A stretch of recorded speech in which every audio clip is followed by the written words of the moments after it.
Sa ugali ni Leo Salazar ay tsak kawawa sa kamay nito yung may pakana. Iiling-iling na dagdag na Romano. Sa kanila pa mismo nagsimula yung sunog. Mukhang inside job. Sino naman kaya maaaring gumawa noon? Napapaisip kong tanong. Takot ang lahat kay Tito Leo. Tumaas ang kilay na Romano nang marinig ang tawag ko kay Tito Leo. Inaasahan siguro nito na iba na itatawag ko rito matapos mabunyag na ito yung totoo kong ama.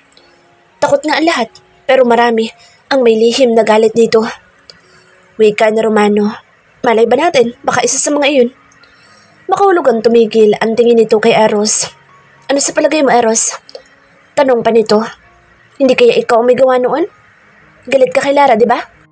Gasgasan ba naman mukha ni Rian? Gasgas nga sa gulong ng aeroplano, hindi mo pinapalampas. Paano pa kaya yung sa girlfriend mo? Hindi kumukurap nitong bintang. Sa tingin mo, kung ako nga itutulungan ko pa sila? Pahinamad naman patanong na sagot na Eros. Baka ikaw, kasi ikaw itong may matinding galit kay Luis Salazar. Ganting bintang niya sa kapatid. Kung ako yun, ay dapat si Luis na lang sinunog ko. Maangas nitong sagot. Hindi mo naman totoong ama yun, Rian, kaya pwede naman siguro. Yabang-yabang kasi, kala mo naman ay kusino.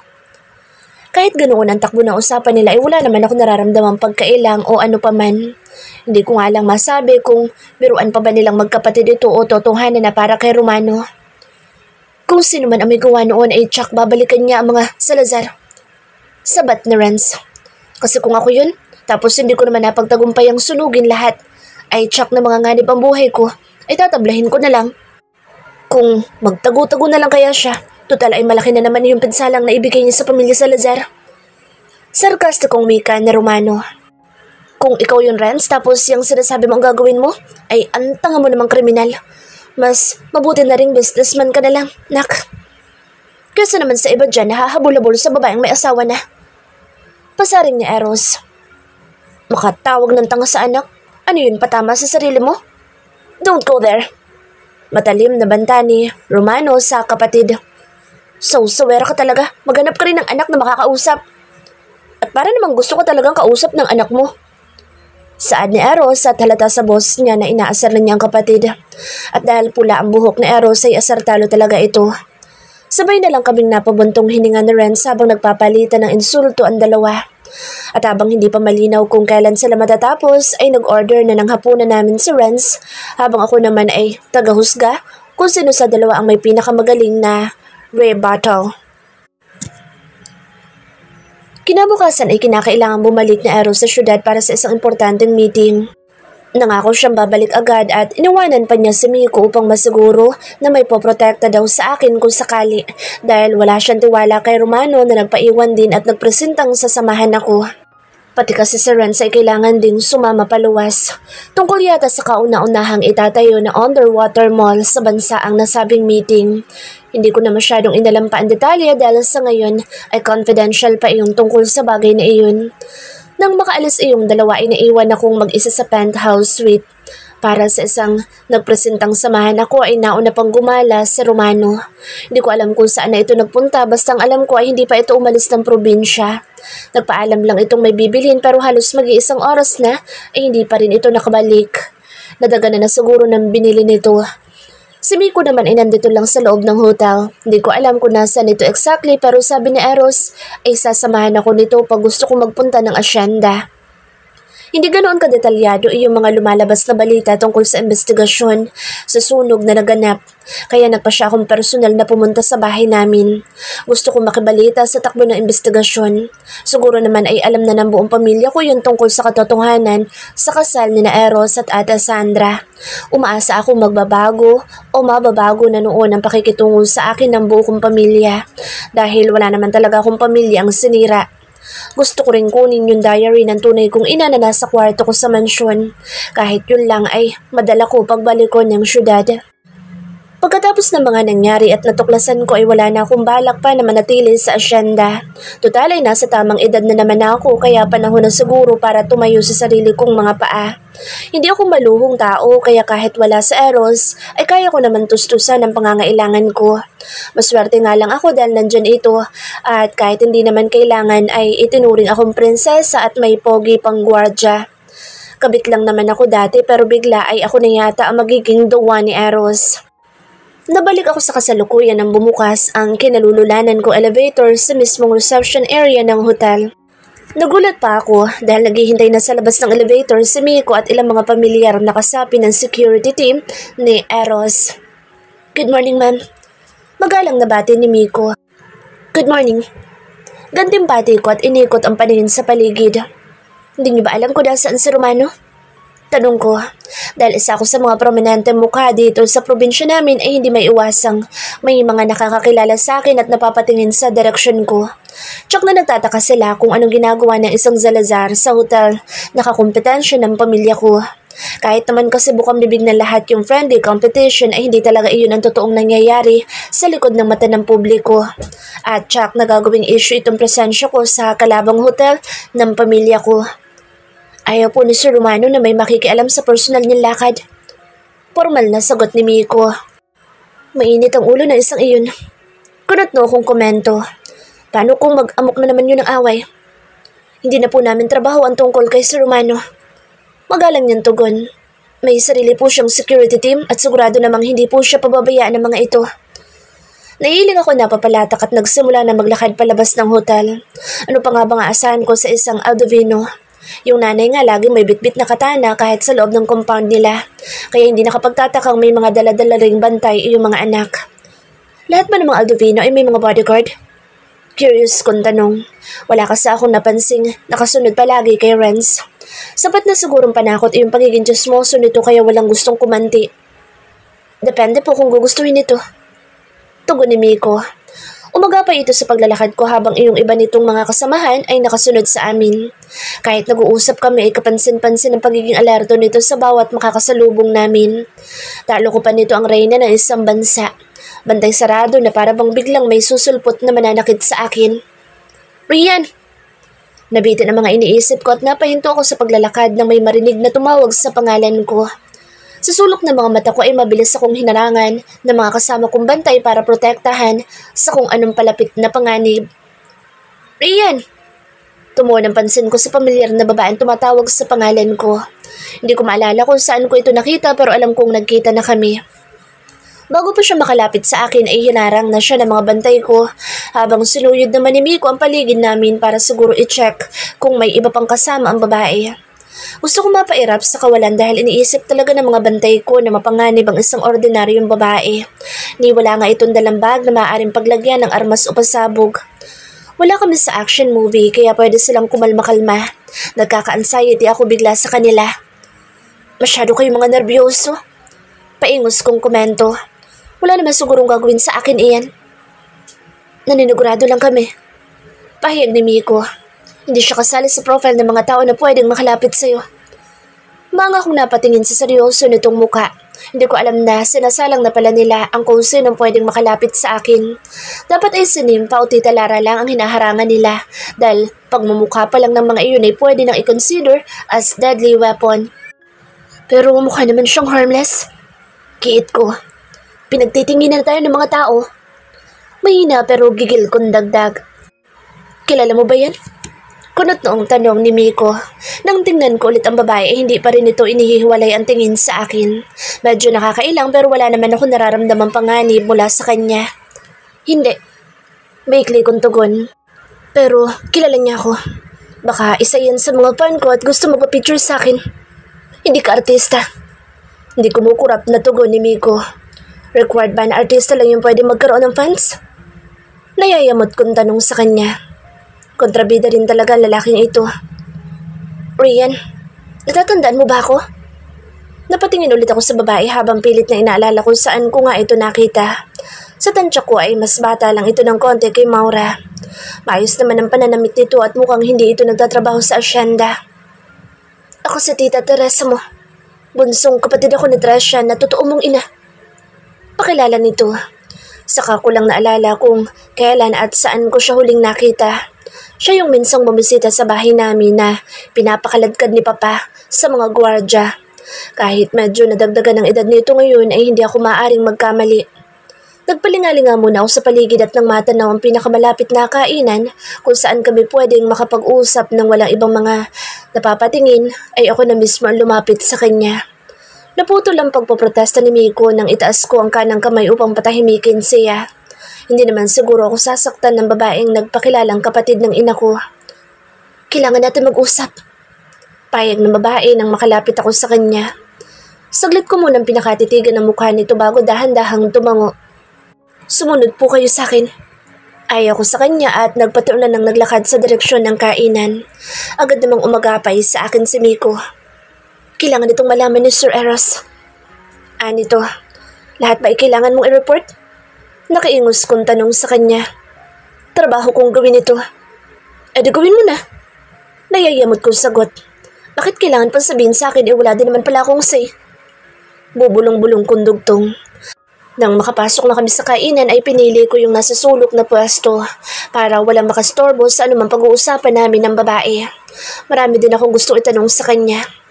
Hindi kalayuan mula sa table namin pumwesto si Miko at kahit hindi ako komportable na mayroong nagbabantay sa akin ay hinayaan ko na lang. Mabutit makakausap na kita ngayon. Agad na simula na Teresa nang pareho na kaming makaupo. Hindi pa ako komportable tawagin siyang tita dahil lang sa nagpakilala siyang kapatid ng ina ko. Bakit ngayon ko lang po ulit kayo nakita? Nagtataka kong tanong. Sa tingin mo'y hahayaan ako ni Luis Salazar na makalapit sa'yo? Tanong niya. Palihim ko siyang sunuyod ng tingin at kapansin-pansin ng parang hindi mapakilan niyang disposisyon. May kailangan kang malaman tungkol sa nanay mo.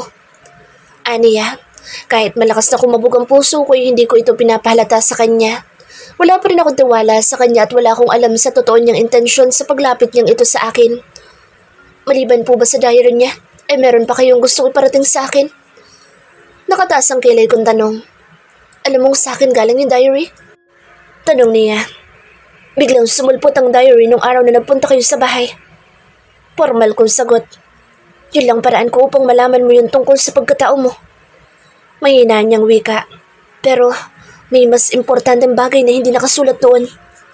Binasa mo rin ba iyon? May pag-aako sa kong tanong. Hindi ako komportable sa kaalamang may ibang taong nakialam sa personal na pag-aari ng ina ko. Kailangan ko malaman ang pinagdaanan ng kapatid ko sa kamay ng mga Aldovino. Mariin niyang katwiran. Kung makapagsalita kay para namang aping-api yung nanay ko.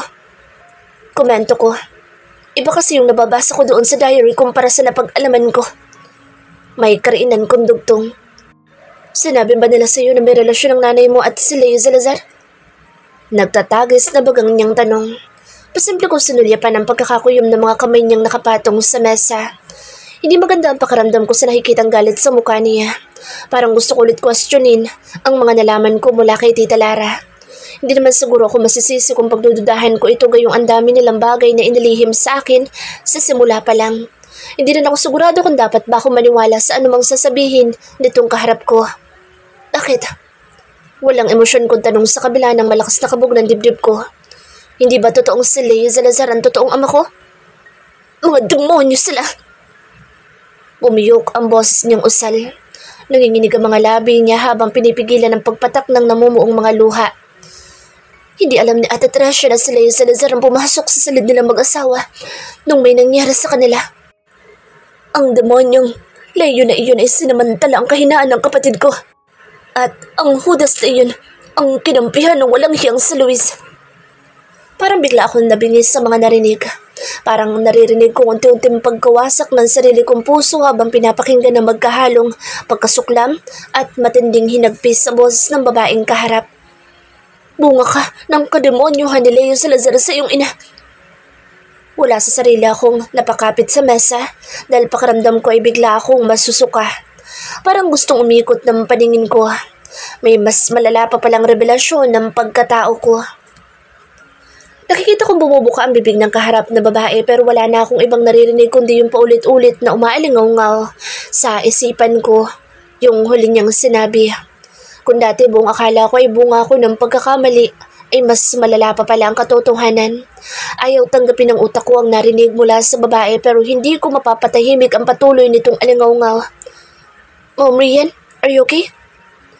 Wala sa sarili ako napatingin kay Miko. Hindi ko alam kung kailan ito nakalapit sa akin. Baka sa mukha nito ang pag-aalala. Kung nasa ibang sitwasyon kami, siguro matatawa ako dahil unang beses na may nakita akong emosyon sa blanko niyang mukha. Nang muli ko ibaling ang tingin sa kausap ay nakatayo na sa likuran nito ang iba ko pang mga bantay. Maging mga ito ay kakikitaan ng pagkalito habang nagpapalipat-lipat ng tingin sa amin dalawa ng babaeng katapat ko ng upuan. Kahit panay ang tulo ng mga luha nito ay mas nangingibabaw o nakikita kong galit sa mga mata nito. Galit na unti-unting namumuo sa puso ko. Di ko alam para kanino itong nararamdaman ko. Gusto kong sumigaw na malakas para marinig ng mundo yung sakit na nagpapamanhid ngayon sa puso ko. Yung diary. Nanginginig ang boses kong tanong. Kaano katotoo yun? Ramdam ko ang paninikip sa sarili kong dibdib dahil sa pinipigil na damdamin. Paano ko maniniwala sa'yo? Mataas ang tono kong tanong sa kaharap at hindi na hinintay ang sagot nito sa nauna kong tanong. Paano mo mapapatunayan yung mga paratang mo? Narinig ko mismo sa bibig ni Leo Salazar. Pumipiyok ang boss niyang sagot. Ang demonyong iyon. Ipinagmamalaki pa niya na kahit malaman ko ang totoo ay wala akong magagawa laban sa pamilya nila. Parang dinudurog ako ng paunti-unti habang naririnig ang hagulhol niya. Ang klase ng hagulhol na dudurog sa puso ng sinumang makakarinig.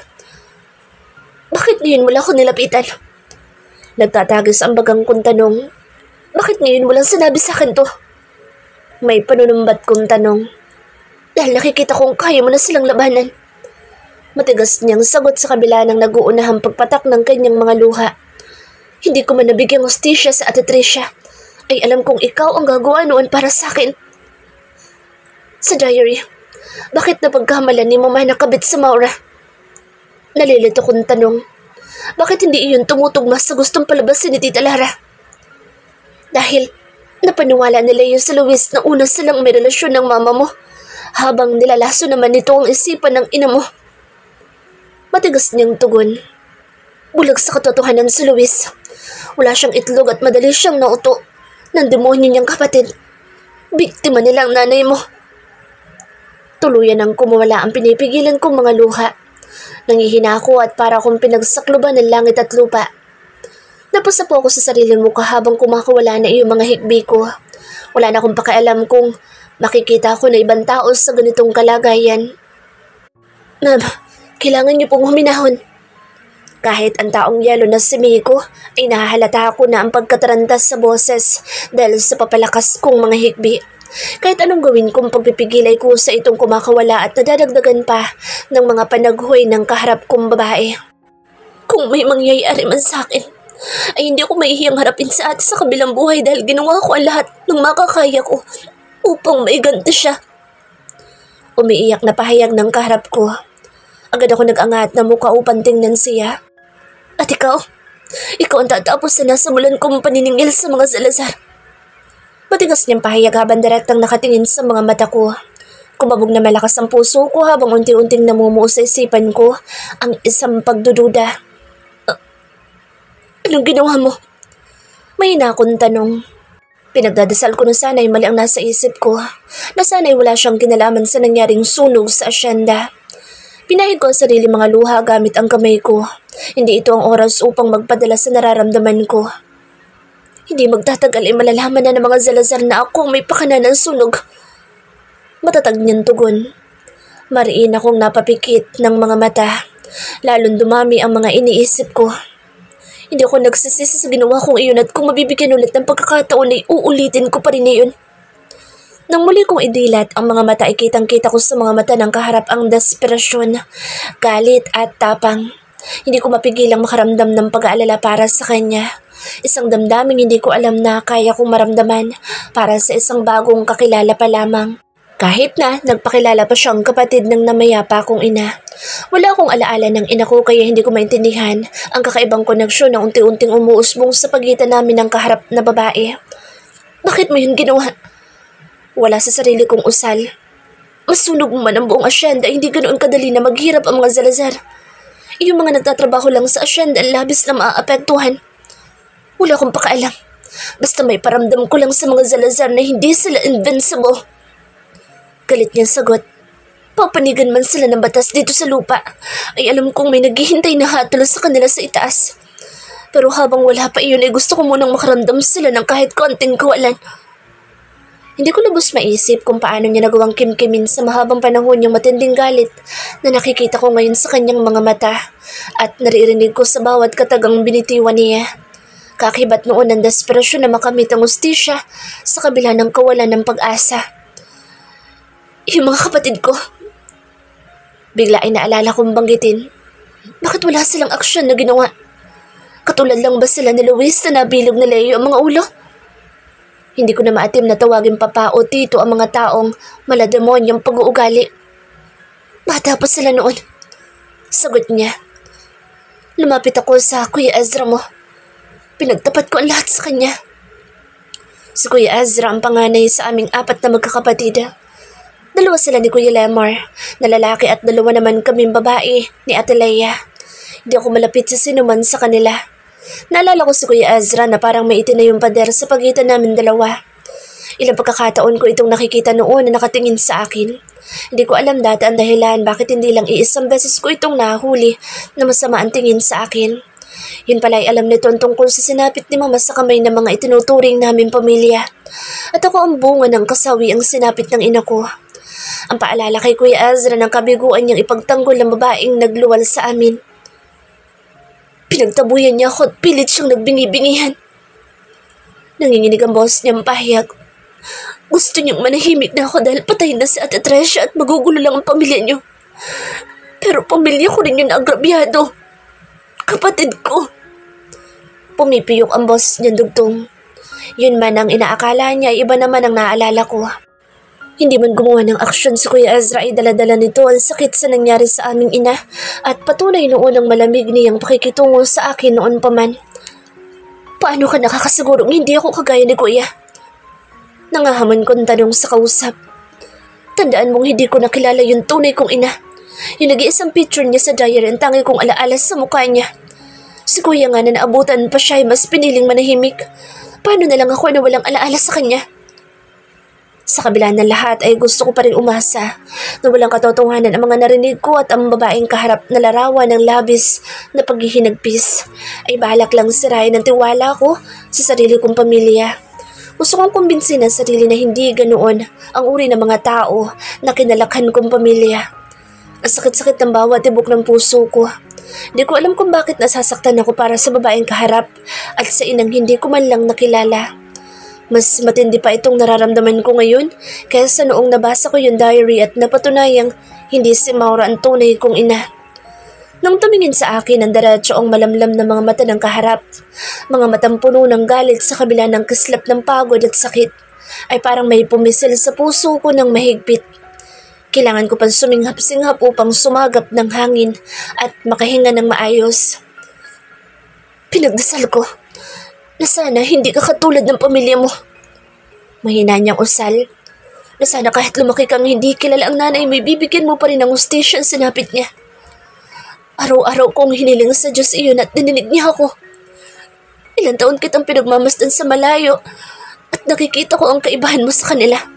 Hindi ka katulad ng mga kapatid mo na sunod-sunuran kay Luis at hindi ka gagaya ni Luis na madaling mahauto ni Leo. Hindi ka katulad ng demonyo mong ama. Hindi ko napansin na muli na naman akong umiiyak. Narinig ko na lang ang sarili kong mga hikbi. Mali siya. Katulad lang din ako ng pamilya ko na makasarili. Sakim at mapagsamantala. Sarili ko lang iniisip ko nang inakit ko sa Eros. Kahit noong inakala kong totoo ang kasal nila ni Ate Sandra ay wala kong balak na ibalik siya sa kanyang asawa. Ilang beses kong ginamit ang pangalan at impluwensya ng pamilya ko upang makuha ang gusto ko. Hindi ako mabuting tao. Nananalaytay sa kaugatan ko ang dugong Salazar. Ano nangyari dito? Hilam sa luha ang mga matang napatingin ako sa taong biglang sumulpot at nagtanong. Sa unang pagkakataon ay hindi ako nagawang patawanin ang pulang buhok ni Romano. Bakit yun umiiyak? Matigas nitong tanong kay Miko habang tinuturo ako. Patay tayo kay Eros nito. Hindi ko na maintindihan ang sunod niyang sinabi dahil muli na namang sumigid sa buo kong katawan yung sakit na nagmumula sa puso ko. Rian, look at me. Humihigbi ko sinunod ang matigas na utos ni Romano. Nakayuko ito habang sa pamukha ko. Kontrabida ka kaya dapat ay hindi ka iyakin. Nandidilat niyang sabi sa akin. Nasaan na yung malditang kabit ni Eros? Yung hindi takot na sagot-sagutin ako. Pinilit kong pigilan ang pag-iyak pero sinisinok lang ako. Tromit! Malutong namura ni Romano at binitawan ang mukha ko. Pinanood ko siyang marahas na napasuklay sa pula niyang buhok bago muling yumuko sa akin. Sinong umaway sa'yo? Galit niyang tanong. Sabihin mo sa akin. Nangudyok niyang dugtong. Hindi ko kayang sumagot dahil tangang mga hikbi ang lumalabas sa bibig ko. Napahinga ng malalim na umayos ng tayo si Romano at saka lang niya napansin ang babaeng katapat ko sa mesa. At sino naman yan? Mariin na itong tanong kay Miko. Nagpakilalang kapatid ng tunay na ina ni Ma'am Rian. May hinahong sagot ng huli. Dito pa talaga sila nag-iyakan sa publikong lugar. Nairat ang pahayag ni Romano. Kung nasa tamang huwisyo ako'y sinagot ko na sana siya pero sobrang sama na loob ko kaya hindi ko magawang makipagbangayan sa kanya. Halika Rian, aalis tayo dito. Dahil pag naabutan tayo ni Eros sa ganitong lugar habang para kang tiyanak na umiiyak, ay tsak magwawala ang gagong iyon at hindi mo naman siguro gugustuhin. Mailatahalan sa mga balita kung gaano kasira ulo lalaking iyon, di ba? Magagalit sa mommy at tsak sa dulo ng katana nito kami. Mananagot ni Eros. Sigurado naman ako maghuhugas kamay lang sa daddy kaya kawawa kami ni Eros. Sa haba ng mga sinabi niya ay tanging yung pangalan ni Eros lang ang tumimo sa utak ko. Si Eros? Gusto ko makita si Eros. Humihikbi kong wika. Parating na siya. Mabilis na sagot ni Romano. Kaya sa hotel na natin siya intayin. Doon ay pwede kang maglupasay sa pag-iyak. Kakain tayo ng ice cream para hindi ka na maiyak dahil malamig iyon. Parang bata niyang kausap sa akin. Nang alalayan niya kung tumayo ay nangihina ako nagpaubaya. Papaalis na kami ng taranta kong hinanap yung babaeng kausap ko kanina. Nasaan yung babae? Mabilis kong tanong nang hindi ko na ito makita. Sinamahan na siya ng mga tauhan ni Miko upang mauna sa atin sa hotel. Naghihintay na siya doon, sa atin. Mahinahong sagot ni Romano. Bahagi akong napanatag na hindi ito magagalaw ng mga Salazar. Pagkatapos kong marinig ang pag-amin nito tungkol sa nangyaring sunog. Sa loob-loob ko ay gusto kong ibigay ang hustisyong gusto nitong makuha para sa ina ko. Huwag ka nang umiyak utang na loob. Nakakonsuming hiling ni Romano na siyang nakaalalay sa paglalakad ko. Baka ano pang isipin ng mga tao? Mapagkamalan pa ako na ako ang nagpaiyak sa'yo. Naghihimutok niyang dagdag. Mamaya na ako makikipag-argumento sa kanya. Kailangan ko munang iiyak lahat ng nararamdaman ko para makapag-isip ako ng maayos pagkatapos. Agad akong inabutan ng tubig ni Romano na makabalik kami sa penthouse suite na tinutuluyan namin. Para may mailuha ka pa. Paliwanag niya nang wala akong ginawa upang tanggapin niya yung tubig. Siya na mismo kumuha sa mga kamay ko upang ilagay doon ang baso. Pero dahil nanginginig ang mga ito ay kinakailangan niya pa akong alalayan hanggang sa makainom. Tuyong-tuyo ang lalamunan ko pero nang lumapat doon ang malamig na tubig ay para naman ako malulunod kaya agad ko itong inilayo. Dagdagan mo pa kahit konti lang. Udyok sa akin ni Romano at muling inilapit sa bibig ko yung baso. Gusto ko na namang maiyak dahil parang ang bait-bait niya ngayon sa akin. Matapos makainom ay tumuon ang tingin ko sa babaeng nasa kabilang couch. Kung titingnan maigi ay para itong babasaging bagay na konting dahas lang ay agad nang bibigay. Hindi ko tuloy maisip kung anong paghihirap ang pinagdaanan nito para magkaroon ng ganoong tapang na kalabanin ang mga Salazar.